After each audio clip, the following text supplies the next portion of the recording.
What's up, design family, and welcome back to another episode of Fittdesign TV. So glad to have you guys back on the channel. Before we get started, who am I? My name is Shadi Adada. I'll be your host today.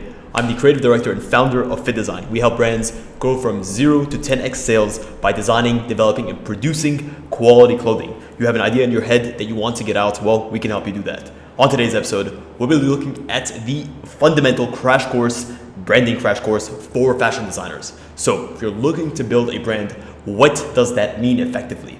On this episode, we'll go through what that isn't, and ultimately, we'll go through what that is in 5 minutes or less. What's up, design family, and welcome to Fittdesign TV. So glad to have you here. On this channel, we discuss all things sports fashion, graphic design, manufacturing, and technology.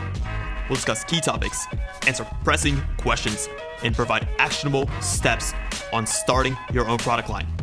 If you're interested in any of the above topics, stick around. You're in for a good one.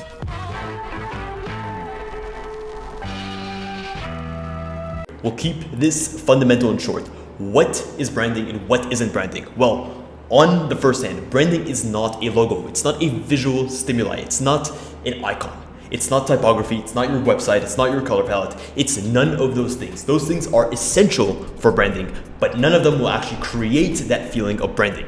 Some companies will say that branding is a promise. Branding is your values. It's your ethics. It's the intangibles of a company. And though that may be partially true, it's also none of those things. Your promise, or what you promise your customers, or what you think your unique selling point is, or your company values or your ethics, don't have anything to do with your branding. They help to cultivate your branding, but they don't result in your branding. Branding is extremely dynamic, and in the next section, we'll go through why it's dynamic and how it can differ from customer to customer. Some marketing experts, if you ask them, they will tell you that branding is the sum of the impressions of your customers and how they interact and evaluate with your brand.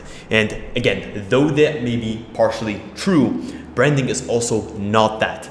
Branding is a very intangible concept that's quite difficult to grasp, and branding can mean different things for different people.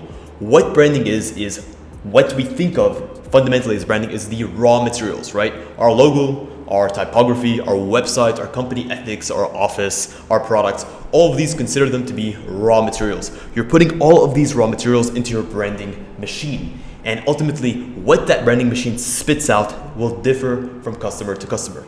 Humans are extremely subjective, right? They evaluate things in a very subjective way.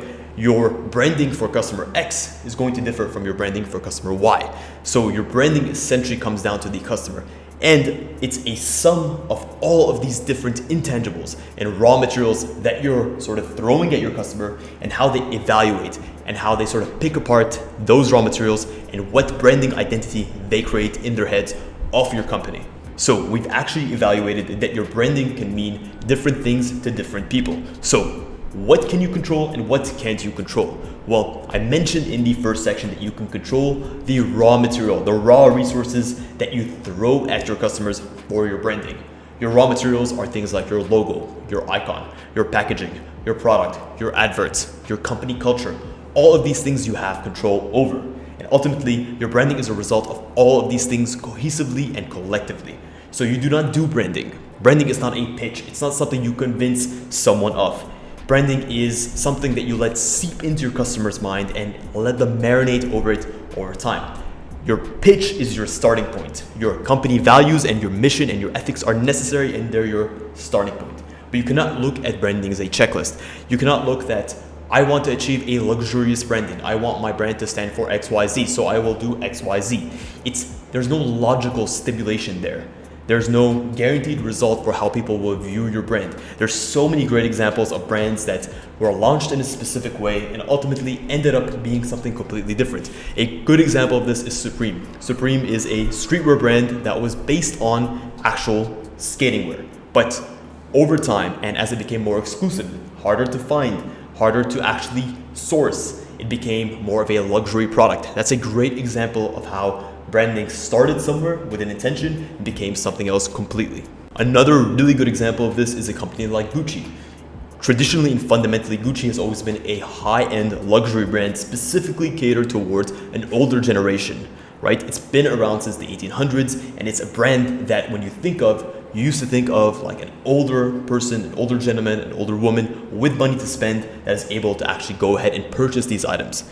Recently, they're trying to target a different market. They're trying to target a younger market that has that, let's just say, the ability to spend a bit more frivolously on items that they don't necessarily need. So they need to change their branding in order to actually capture those types of customers. So their initial branding is not the way that they're being perceived at the moment, right? They're changing the raw materials, the raw assets, how they're presenting themselves in order to cultivate a different brand aesthetic. They're not telling you, we want you to think of us like this. What they're doing is they're changing the script, and they're allowing their customer base to actually take hold of this new script.